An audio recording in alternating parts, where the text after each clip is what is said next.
New patch, new bugs. Let's see what we've got this time. For units with multiple projectiles, if you don't fire the full volley before you stop shooting, after reloading, your unit will only fire the remaining shots from the last volley. For example, with this War Chariot, it's supposed to fire 8 arrows, but I interrupted it with a movement command, so it only fires 4. Then, the next volley just shot the remaining 4 arrows, even after a full reload. You can see this problem especially with Chukunu. Here, they shoot and kill one knight easily, but on their next volley, the arrows barely do anything because Chukunu's secondary projectiles don't actually do that much damage. We can see this issue as well with rocket carts. If you're trying to shoot and dodge versus mangonels, then you might run into some issues where you only fire a few arrows instead of a full volley. Next up, we've got villagers not being able to steal farms. If you try to take an enemy farm with a villager or farmer, they'll act like they are going to farm, but then the enemy farm won't switch sides, so the villagers just go idle. If your villagers are a different job, such as lumberjacks, then the male villagers will start attacking the farm and the female villagers will just do the previous behavior. Many of you have probably already seen this in your games, but it's fairly easy to have your units get stuck when trying to path around buildings.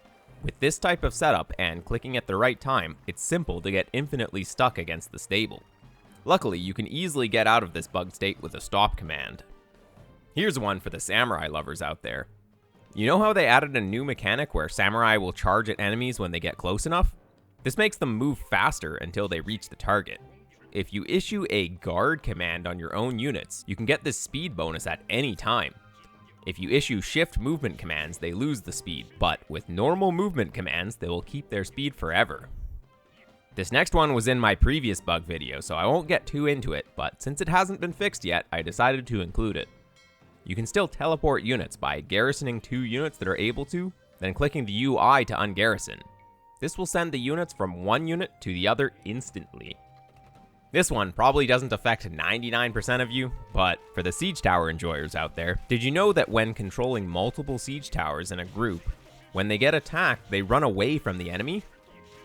This makes mass dropping infantry quite a bit more difficult, as if you control the siege towers individually, you actually can get them in position without this fleeing behavior. And the final one, you may or may not have seen this, but you can walk through walls now, and it's really easy. If there's a single tile wall close enough to the top left edge of the map, by spam clicking or using shift Q like this, you can hop the wall. It doesn't matter if it's trees, walls, or whatever. Also, your units sometimes teleport a bit like this. During testing, I actually had the anti-tampering message pop up and force me to reset my game a few times. Anyways, thanks for watching and see you next patch.